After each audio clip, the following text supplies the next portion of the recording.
Ngayong araw, dinayo namin ang isa sa mga pinakamagandang falls na matatagpuan dito sa Luciana. At ang Hulugan ay isa sa mga may mataas na falls na matatagpuan dito sa Laguna. Tara, samahan nyo kami. Ganda tanghali po sa inyong lahat. Ano po? Ako nga po pala magiging guide nyo sa araw na to. Ako po si Kuya Rowie. Dito sir, may 3 falls po kayong pwede mapuntahan dito.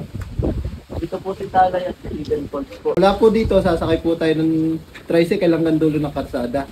Di mahalaga po namin katanungan dito, wala po ba naman sa inyo may medical condition, sakit sa puso, asma? Wala naman. Kasi po mahirap po ang ating dadaanan dyan. Kaya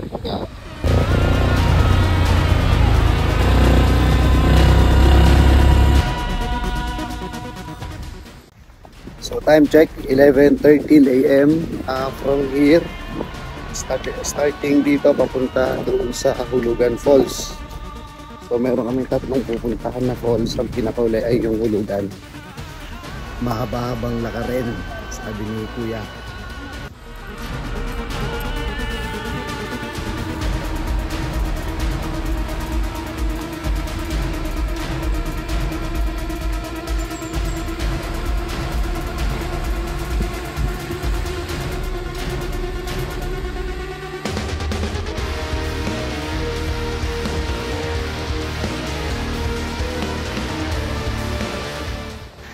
Magpapahinga muna kami.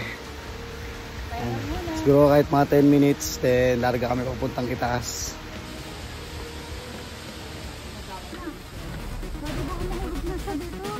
Dito na kami. So yun mga kalakwarta, dito na kami sa Luciana, Hulugan Falls.